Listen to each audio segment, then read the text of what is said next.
नमस्कार, मैं जनप्रता शिवम गौतम। जिस तरीके से फ्रांस में एक घटना होती है, कार्टून दिखाने के लिए एक टीचर को मार दिया जाता है, उसके बाद में भारत में रहने वाले तमाम जिहादी इसको लेकर जो बयानबाजी करते हैं, और इन जिहादियों में वो छुपे हुए चेहरे भी होते हैं जिन्हें लोग अब तक जिहादी के तौर पर नहीं जानते थे। दरअसल जिहादी उसको कहते हैं जो अपने किसी आराध्य के लिए किसी की जान लेने के लिए किसी भी हद तक जा सकता है। दरअसल इस कड़ी में पहले एएमयू का एक छात्र नेता शामिल हुआ था, लेकिन अब मुनव्वर राणा भी उसमें शामिल हो गया। मुनव्वर राणा ने भी वही बयान दिया है। उसने कहा है कि फ्रांस में जिस तरीके से एक टीचर की गर्दन काटी गई, अगर मैं भी होता तो मैं भी ऐसा ही करता। उस छात्र के माता पिता को उकसाया गया, छात्र को परेशान किया गया और परेशान होकर उन लोगों ने गर्दन काट ली थी। फ्रांस ने गलत किया और फ्रांस को उसकी सजा मिल रही है, ऐसा कहना है मुनव्वर राणा का। हालांकि बाद में मुनव्वर राणा अपनी बात को और ज़्यादा जायज़ ठहराने के लिए श्री राम और कृष्ण से भी जोड़ने की कोशिश करता है और ये कहता है कि अगर हिंदू देवी देवताओं के खिलाफ भी ऐसा होता तो मैं ऐसा कर देता। मेरे माँ बाप का कोई गलत चित्र बनाएगा, माता सीता या राम जी का कोई गलत चित्र बनाएगा, तब भी मैं मार दूंगा। लेकिन ये दोगलापन है मुनव्वर राणा का, क्योंकि मुनव्वर राणा उस समय देश में ही था, एक शायर के तौर पर भी था और अपनी दुकान भी चला रहा था। जब एमएफ हुसैन ने माता सरस्वती की और तमाम देवी देवताओं की अश्लील तस्वीरें बनाई थी, जिसके बाद वो भागकर दूसरे देश में छुप गया था। हालांकि एमएफ हुसैन का जिक्र भी मुनव्वर राणा ने किया और उसने कहा कि 90 साल का एक बुजुर्ग इस देश से इसलिए भाग गया था, दूसरे देश में इसलिए मरा था क्योंकि उसने इस तरीके की हरकत की थी। लेकिन तब मुनव्वर राणा ने कभी ये नहीं कहा था कि वो एमएफ हुसैन की गर्दन काट देगा।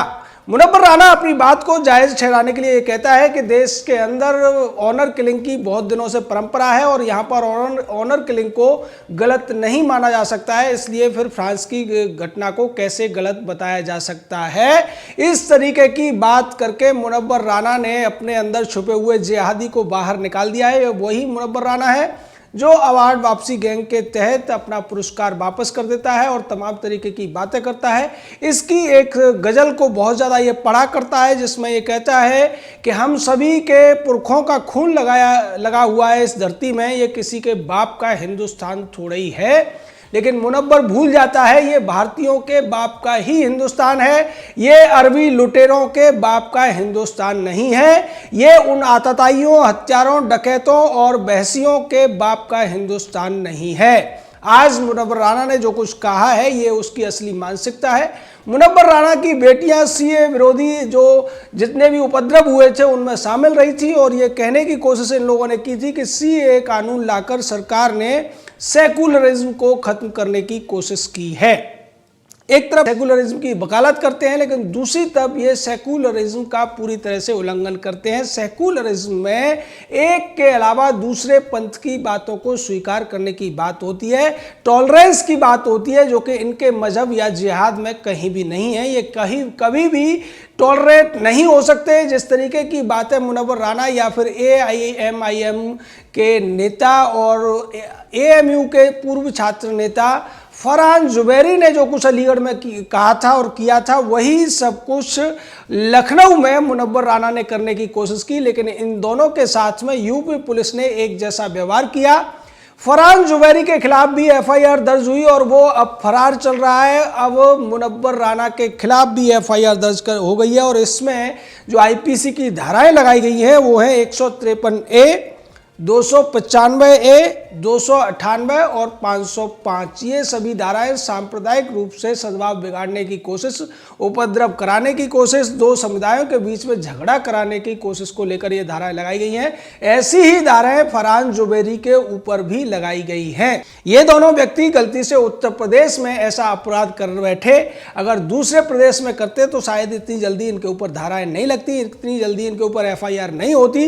लेकिन चूंकि उत्तर प्रदेश के मुख्यमंत्री पहले ही कह चुके हैं कि ये जो देश है, ये जो प्रदेश है, वो किसी भी कठमुल्ले के फतवे से नहीं चलेगा, बल्कि ये देश और ये समाज संविधान से चलेगा, कानूनों से चलेगा और जो भी जरूरी है समाज हित में हम वो स्टेप उठाएंगे। इसीलिए अब मुनव्वर राणा भी फरार हो गया लगता है, छुप गया लगता है, क्योंकि अभी तक उसकी गिरफ्तारी नहीं हुई है और वो कहीं ना कहीं बिल में छुपा बैठा हुआ है। इसको लेकर मुनव्वर राणा के पुराने दोस्त रहे कुमार विश्वास ने भी कटाक्ष किया और ये कहा कि पहली बारिश में ही रंग उतर जाया करते हैं या फिर जो लोग दिखावा करते हैं उनका पता चल जाया करता है। इस तरीके की बातें कुमार विश्वास ने इस मुनव्वर राणा के लिए कही है। हालांकि पहले मुनव्वर राणा के लिए ये लोग काफ़ी तालियां बजाते रहे और हम तो पहले से कहते रहे कि मुनव्वर राणा हो, जावेद अख्तर हो, ये सब के सब छिपे हुए जिहादी हैं। जब तक इनकी दुकान चल रही होती है, जब तक इनको पैसा कमाना होता है, जब तक बहुसंख्यक समाज को इन्हें शोषण करना होता है,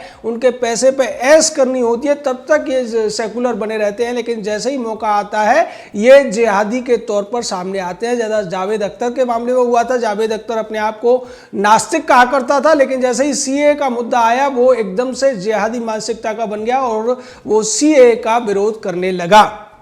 कुमार विश्वास ने अपने ट्वीट में जावेद अख्तर को भी टैग किया और ये दिखाने की कोशिश की कि जावेद अख्तर अब इस पर क्या कहेगा। दरअसल चाहे मुनव्वर राणा हो या फिर फरहान जुबैरी हो या इसी तरीके के जो दूसरे लोग हैं, ये दरअसल जिस सोच के साथ पलते बढ़ते और विकसित होते हैं उस सोच को पर्दे के अंदर छुपाए रखते हैं। लेकिन कभी कभी ऐसा मौका आता है कि इनके अंदर का जिहादीपन बाहर आ जाता है। मुनव्वर राणा ने जो कुछ कहा है ये वही बात है जो ओसामा बिन लादेन कहा करता था या फिर फ्रांस में उस टीचर की हत्या करने वाले उस बच्चे के पेरेंट्स कहते थे या करते हैं। मुनव्वर राणा इस तरीके की बातों को जायज़ ठहराता है और इसके लिए वो यहाँ तक कह देता है कि अगर मैं वहाँ होता तब मैं भी वही करता। और ये निश्चित तौर पर देश के संविधान के अनुरूप नहीं है। देश के प्रधानमंत्री पहले ही फ्रांस के राष्ट्रपति इमैनुअल मैक्रों का समर्थन कर चुके हैं और इसको लेकर भी मुनव्वर राणा ने अपना जो फटा हुआ मुंह है वो खोला था। मुनव्वर राणा ने यह कहा था कि देश के प्रधानमंत्री ने किस तरीके से फ्रांस के राष्ट्रपति का समर्थन कर दिया है। वो ये भूल गए कि यहाँ पर बहुत सारे ऐसे लोग हैं जो फ्रांस के राष्ट्रपति की बातों को सहमत नहीं है। भारत के प्रधानमंत्री ने ऐसा शायद इसलिए किया है क्योंकि उन्हें फ्रांस से अभी और राफेल विमान खरीदने हैं। यानी कि मुनव्वर जैसे जो जिहादी हैं वो ये चाहते हैं कि भारत अब इस घटना के पक्ष में और उस जिहादी कृत्य के पक्ष में फ्रांस से राफेल या दूसरे सामानों की खरीद को बंद कर दे, जैसा कि जिहादी तत्व देश में आह्वान करते हुए नजर आ रहे हैं। जगह जगह उसके लिए मीटिंगें हो रही है, जगह जगह ये लोग इस बात की बयानबाजी कर रहे हैं और इस बयानबाजी में ज़्यादातर कांग्रेस के नेता सामने आ रहे हैं और अब कुछ सेकुलरवादी अरबन नक्सल गैंग के मुनव्वर राणा टाइप के लोग भी इसमें शामिल आ गए हैं। लेकिन उत्तर प्रदेश की पुलिस जिस त्वरितता के साथ में इनके खिलाफ FIR दर्ज करती है और अब ऐसा लगता है निश्चित तौर पर जल्द ही मुनव्वर राणा गिरफ्तार भी हो जाएगा। मुनव्वर राणा का दूसरा भाई फरहान जुबैरी जो कि ओवैसी की पार्टी का एक नेता भी है, उसका सदस्य भी है, वो अब फरार हो गया है। पुलिस के डर से वो छुप गया है।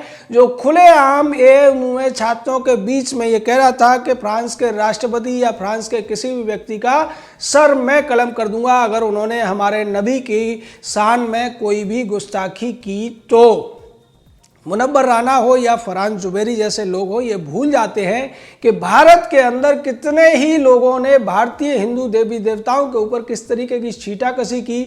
उसके बावजूद यहाँ का जो बहुसंख्यक समाज है वो चुप रहता है, कुछ नहीं कहता है, सिर्फ और सिर्फ पुलिस में FIR करता है या कानूनी कार्रवाई करता है। दूसरी तरफ ये लोग हैं जो थोड़ी सी बात पर छोटे से कार्टून के ऊपर किस तरीके का हंगामा मचा देते हैं। शार्ली एब्दो के पहले भी 11 लोगों को मारा जा चुका था और उसी को लेकर शार्ली एब्दो ने उनकी याद में कार्टून दोबारा से प्रकाशित किया था, जिसके बाद एक टीचर ने वो कार्टून क्लास के बच्चों को दिखाया था और उसमें भी टॉपिक फ्रीडम ऑफ एक्सप्रेशन के तहत था। लेकिन उन्हीं बच्चों में से एक के माता पिता ने अल्लाहू अकबर का नारा लगाते हुए उस टीचर की गर्दन काट दी। इसके अलावा तमाम दुनिया के दूसरे देशों से भी इसी तरीके की घटनाएं आ रही हैं। सीरिया से एक घटना की खबर है कि एक चर्च पर मजहबी भीड़ ने हमला कर दिया और वहां पर जो पादरी वगैरह थे उनकी बहुत बुरी तरह से पिटाई कर दी, कुछ लोगों को मौत के घाट भी उतार दिया। ये जो सोच है ये कभी भी सेकुलर सोच नहीं हो सकती। ये ऐसी सोच है जो कट्टरपंथी कही जाती है, जिसमें सिर्फ और सिर्फ उनकी बात अगर आप करते हैं, उनके मन की बात करते हैं, तभी आप जिंदा रह सकते हैं, अन्यथा आपको मौत के घाट उतार दिया जाएगा, चाहे ऐसा फ्रांस में हो या भारत में हो, सीरिया में हो, कहीं भी हो। भारत में भी कमलेश तिवारी का जो उदाहरण है वो सबके सामने है कि किस तरीके से कमलेश तिवारी को एक घटना के कई सालों बाद मौत के घाट उतारा था इसी तरीके के जिहादी कट्टरपंथी सोच वाले कुछ गुमराह, जिन्हें ये गुमराह कहते हैं, गुमराह हत्यारों ने, बैसियों ने। इस कड़ी में एक दूसरी घटना का जिक्र भी यहाँ बनता है। मथुरा में नंदगांव है और ये ब्रज 84 कोस की परिक्रमा में पड़ता है। इसमें 4 लोग हैं जो अपने आप को अर्बन नक्सली के तौर पर आप उन्हें कह सकते हैं। ये सेकुलरवादी ब्रिगेड के लोग हैं। इनमें से 2 हिंदू हैं, 2 मुसलमान हैं और ये एक साजिश के तहत नंद बाबा का जो मंदिर है नंदगांव में, उसमें नमाज पढ़ने का ड्रामा करते हैं। और इनके साथ जो 2 नीलेश गुप्ता और दूसरा इनका एक और साथी है, वो ये कहते हैं कि ये तो सांप्रदायिक सौहार्द के लिए है और चांद और फैजल नाम के जो 2 मुस्लिम हैं वो नमाज अदा करते हैं। अब इस पर विवाद हो गया है, FIR भी दर्ज हो गई है, क्योंकि लोगों का यह कहना है कि जिस तरीके से इन्होंने मंदिर के अंदर जाकर नमाज पढ़ने की धृष्टता की है, जो कि अनुचित है। क्या ये अगर सांप्रदायिक सौहार्द है तो जो बाकी के जो 2 हैं वो हनुमान चालीसा पढ़ सकते हैं दिल्ली की मस्जिद में या किसी अन्य मस्जिद में? ऐसा नहीं हो सकता। ये बहुत जरूरी होता है। कुछ चीजें हैं जहां पर धार्मिक परंपराओं का पालन करना पड़ता है, आस्थाओं का पालन करना पड़ता है, लेकिन जिस साजिश के तहत एक मंदिर के अंदर ये नमाज पढ़ने का पूरा ड्रामा किया गया है और उसको भी सांप्रदायिक एकता के नाम पर किया गया है। अब इसको लेकर पुलिस ने FIR दर्ज कर लिया है और उनके खिलाफ जांच चल रही है कि इस सब के पीछे कौन था। निश्चित तौर पर यह कहीं ना कहीं धार्मिक ताने बाने को तोड़ने की कोशिश है, चाहे ये नंदगांव में की गई हो या फिर लखनऊ में मुनव्वर राणा के द्वारा या फिर अलीगढ़ में फरहान जुबैरी के द्वारा। ये लोग साजिश के तहत ऐसा कर रहे हैं। और जावेद अख्तर, मुनव्वर राणा टाइप के जो लोग हैं, ये तब सो जाते हैं जब हिंदू देवी देवताओं के ऊपर फिल्मों में अपमानजनक टिप्पणी की जाती है। अभी जब लक्ष्मी बम की बात कर रही थी तब भी मुनव्वर राणा नहीं बोला था और जावेद अख्तर तो अभी मुंह सिल कर बैठा हुआ है। लेकिन अब ऐसा लगता है कि जावेद अख्तर भी इन्हीं जिहादियों की जमात में जल्दी शामिल होने वाला है और वो भी फ्रांस की घटना पर कुछ न कुछ ऐसा बोलेगा जिससे उसकी जिहादी मानसिकता सबके सामने आ जाएगी। जय हिंद, जय भारत।